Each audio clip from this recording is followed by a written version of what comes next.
Have you ever felt a winter inside your chest? So cold that even the people you love feel miles away? Maybe you're tired of trying, tired of talking, tired of fixing things that keep breaking. In this video, I'll take you into the quiet winter I lived through in Denmark. The distance between me and the person I loved, the loneliness far from my family, and the small moments that slowly brought spring back into my heart. A winter between us. Imagine standing in a bright, warm room while your chest feels so cold it could echo. That was me during my first winter in Denmark. A winter that didn't stay outside the window but slipped quietly between me and the person I loved. Sometimes you don't realize when distance begins.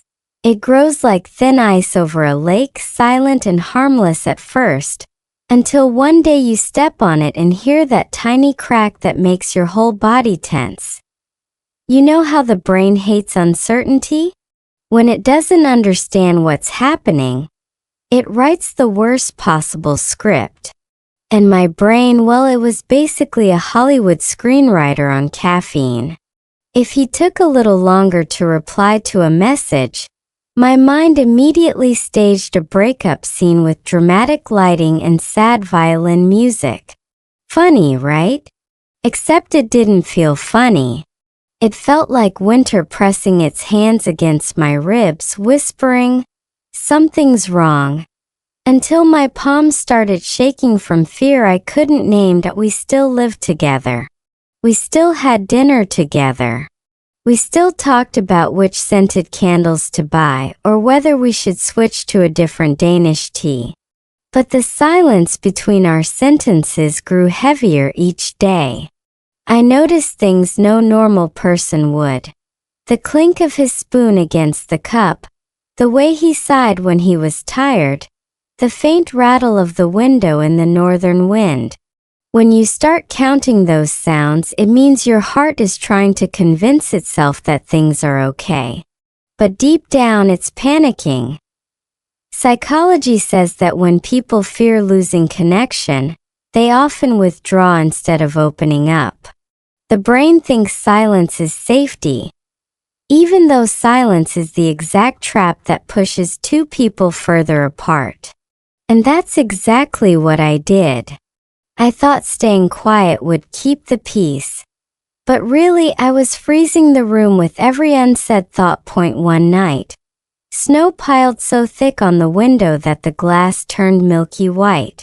I watched him curl up under a gray blanket, just a few steps away, yet feeling like he was in a completely different season. That's when it hit me. The worst winter isn't outside your door. It's the one where two hearts stop reaching for each other. Words that fell apart. Here's a strange truth about relationships. The smallest sentence can explode like a forgotten soda can left in the freezer. One night, all it took was a simple question. "Why didn't you call me back?" And suddenly the air between us snapped. Not loudly. Not dramatically, more like the quiet tear of a page you weren't ready to lose. You'd think grown adults could handle one missed call, right? But when two people are already carrying unspoken fears, even a whisper can feel like a threat. My brain reacted first, of course. It loves chaos. It took that one line and twisted it into a whole dissertation about disappointment, distance, and doom. Meanwhile, his expression shifted just enough for me to notice. The slight tightening of his jaw, the tiny pause before he replied. "I was busy." 3 words. A whole avalanche. Funny how love turns you into a world-class micro-expression analyst, even though you never asked for the job. That we tried to keep talking, but the conversation buckled under its own weight. Every sentence felt like dragging frozen branches through the snow, loud, rough, exhausting. He thought I was overreacting. I thought he didn't care. And neither of us said what we actually meant. Humans have this strange reflex. When we feel hurt, we try to protect ourselves by sounding colder, sharper, stronger. But the truth is, our nervous system is basically a scared kid tugging a blanket over its head. One point he said, "I don't know what you want from me anymore." That line landed harder than he meant it to. My chest tightened like someone had pulled a drawstring. What I wanted was simple connection, reassurance, warmth. But my fear translated it into suspicion, and his exhaustion translated his love into distance. The conversation fell apart piece by piece, like snow sliding off a rooftop. Silence eventually won. Not the peaceful kind, this one scratched at the walls. He went to the kitchen. I sat on the couch staring at the dim lamp, feeling the weight of every word we didn't say. And here's the cruelest part. Even when you love someone deeply, your brain can trick you into believing they're slipping away, just because your heart is scared of being left in the cold again. That night, it wasn't the argument that hurt. It was realizing how easy it had become for us to misunderstand each other. How words can melt or freeze depending on the fear behind them. And how sometimes the quiet after a fight is louder than any shouting could ever be. Family miles away. There's a strange moment that hits you when you live far from home. The world around you feels beautifully new, yet your heart keeps reaching for something old, something familiar. Denmark was calm, orderly, and safe, so safe it almost felt unreal. But inside me there was this constant tug, like an invisible string tied to a kitchen table thousands of miles away. A table where my family used to sit, talk, argue, laugh loudly, messily, lovingly. You'd think video calls could fix everything. Technology is brilliant. Until you're the one staring at a screen where your mom's smile freezes mid-pixel because the Wi-Fi hiccuped. Somehow that tiny glitch hurts more than it should. It reminds you how far you actually are. How you can't smell the food, can't hear the clatter of chopsticks, can't join the conversation except as a little square glowing on someone's phone. It's connection, yes, but it's also a reminder of distance. My family didn't know much about what was happening between me and him. How do you explain emotional winter to people who last saw you laughing in selfies? Every time they asked, "Kanong Kong?" I said the same lie we all use when we're falling apart. Da-on. 2 syllables. A whole cover-up operation. Psychologists say humans crave attachment cues, the tiny signals that tell us we're safe. A hand on your shoulder. A familiar voice. A smell that feels like childhood. Living far from home steals those cues one by one, until you're left with a kind of emotional hunger you don't even have words for. I felt that hunger constantly. It made every silence with him heavier, every disagreement sharper, every cold night colder. There were evenings when I'd walk through the quiet Danish streets, Christmas lights glowing softly, couples holding hands, families gathering at dinner tables, and I'd feel like I was watching life through a window instead of living it. My chest tightened with a mix of longing and guilt. Longing for home, guilt for not being there. You can love 2 places at once, but your heart always pays the price. Sometimes I replayed old memories like comfort food. My dad laughing too loud. My mom complaining about something but secretly enjoying it. The warmth, the noise, the chaos. Compared to that, Danish silence felt like standing in a museum, beautiful but too quiet for a heart that grew up in a storm. And maybe that's why everything with him felt heavier. When your family is far away, Your partner becomes your entire emotional landscape. And if winter arrives in that landscape, you feel it twice as deep. The night I broke. There's a moment, quiet, soft, almost embarrassingly small, when everything finally cracks.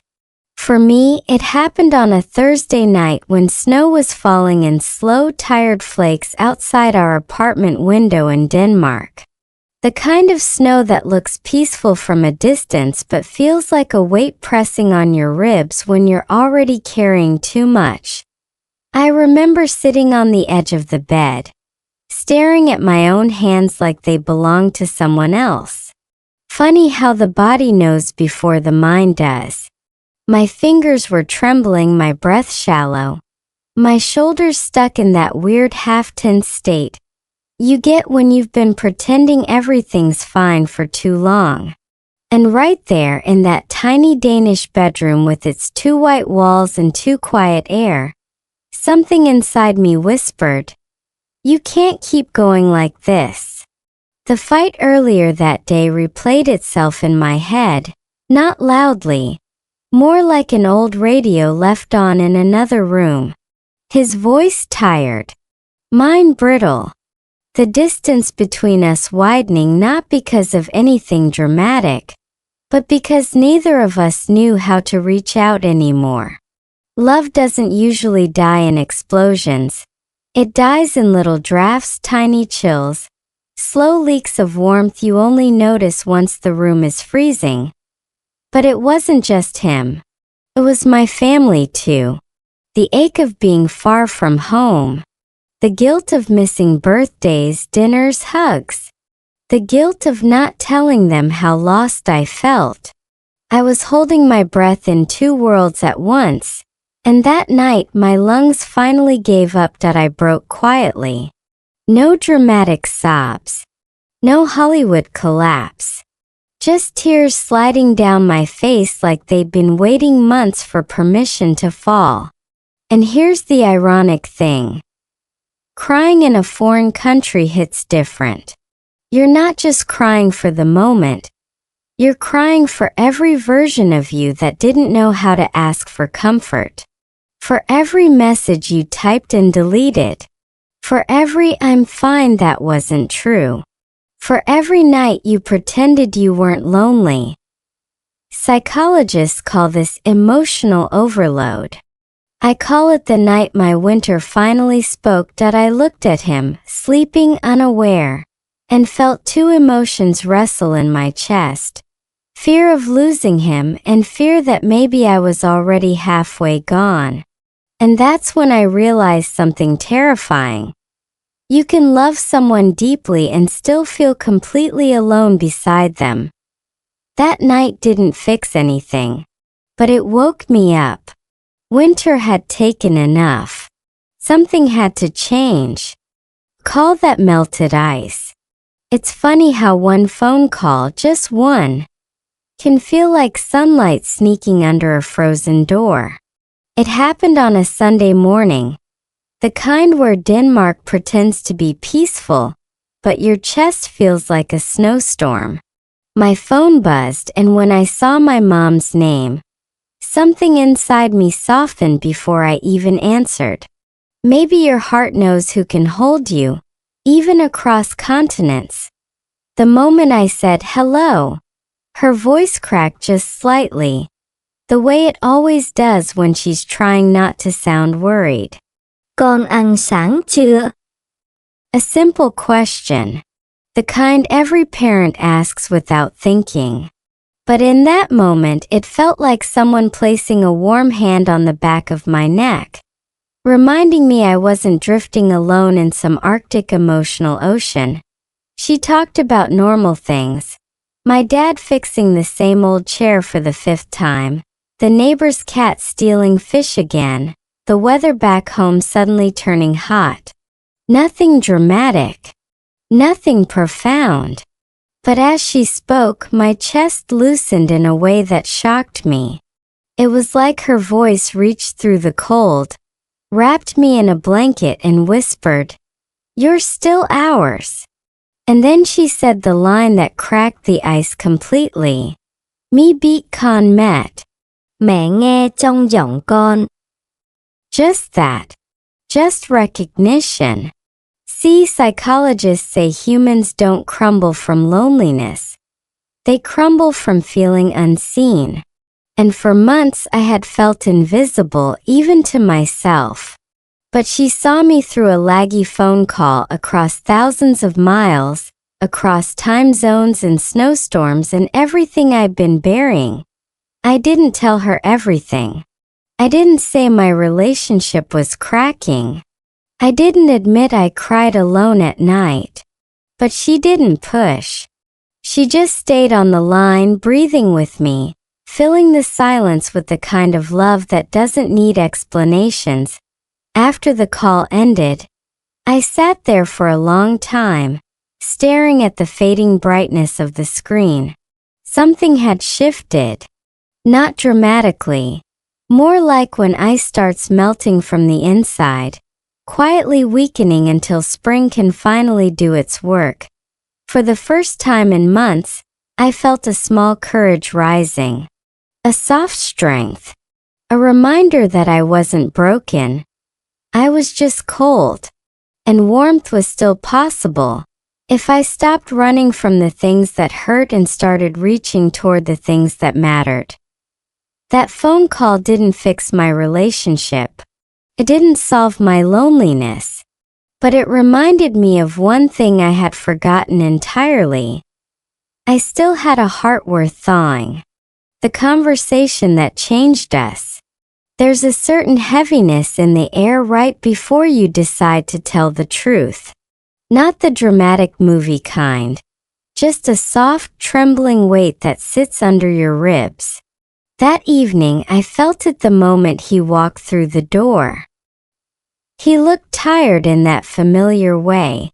The way people look when they've been carrying their own winter too quietly.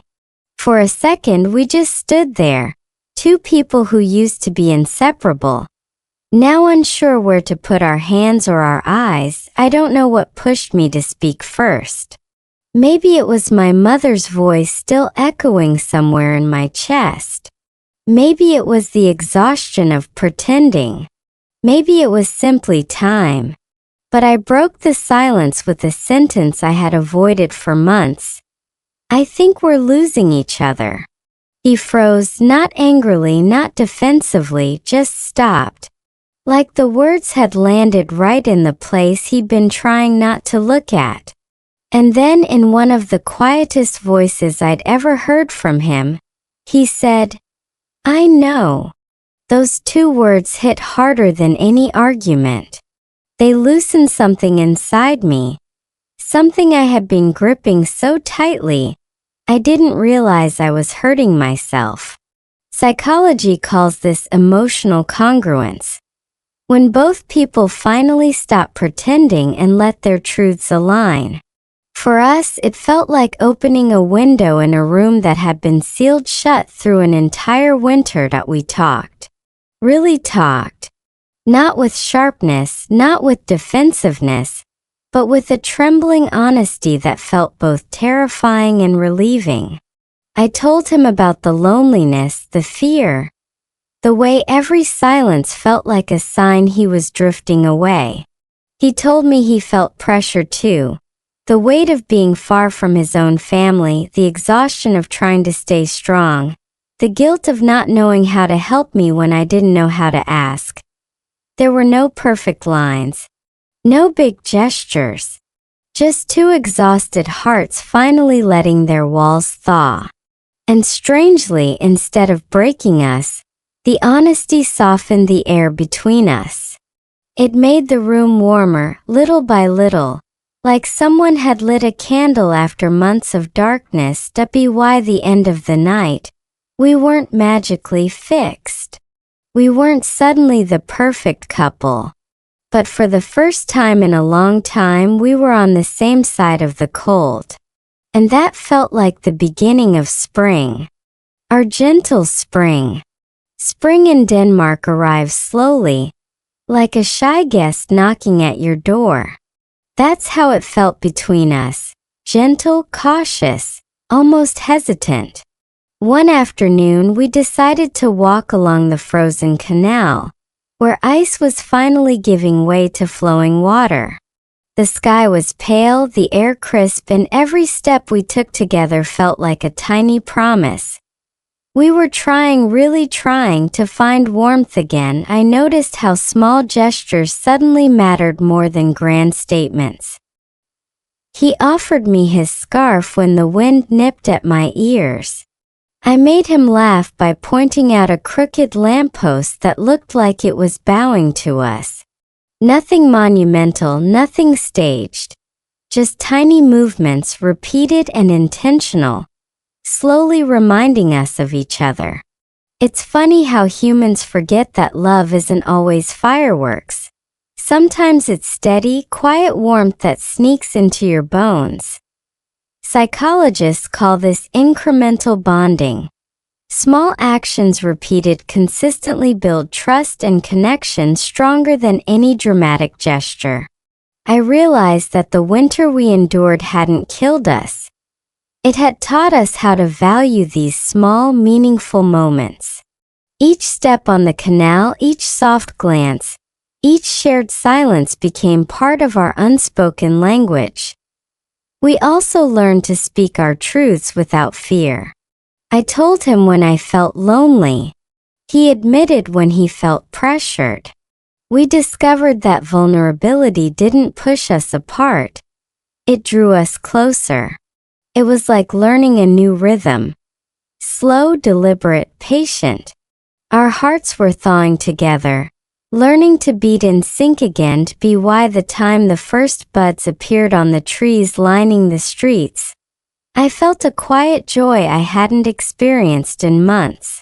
Not the loud, dramatic joy of movies or songs, but the deep, soft joy of survival, of connection renewed. I realized that spring doesn't arrive because winter ends. It arrives because you choose to keep walking forward, even when every step feels uncertain. That afternoon, standing by the canal with him, I understood a truth I'll carry forever. Love, like the seasons, requires patience. It's the quiet persistence, the gentle effort, that brings warmth back after the coldest winter. And sometimes that gentle spring is all you really need. Your spring awaits. Looking back, I realize winter wasn't just a season, it was a teacher. It forced me to confront my fears, my distance from family, and the cracks in my relationship. It reminded me that love isn't just about passion or grand gestures. It's about showing up when it's hard, listening when it's quiet, and being present even when the world feels cold and indifferent. After months of tension and silence, I learned that spring always comes, but only if you open the door. It comes when you let yourself speak honestly, when you let yourself feel, when you reach for the people who matter instead of retreating into your own frozen world. For me, that meant calling my family without hesitation, sharing my fears with him, and letting our hearts remember how to trust and connect. Psychology shows that consistent, small acts of kindness and communication rebuild connection faster than dramatic reconciliations. I started making simple gestures, sharing a cup of tea, sending a quick text to check in, laughing at silly little things that slowly thawed the frost in our hearts. And each time we chose honesty over fear, the winter in us grew a little smaller. Now, when I walk through the streets of Denmark in the soft light of spring, I see life differently. I see the possibility of warmth after cold, connection after distance, and love after doubt. It's not magic. It's intentional care, small steps, and the courage to show up. And that's the message I want to leave you with. Your spring is waiting too. It's waiting in the calls you haven't made, the words you haven't spoken, The courage you haven't claimed was, so don't wait for the world to change. Start with the small actions you can take today. Open your heart. Speak your truth. Reach out. Let yourself feel. Let spring in.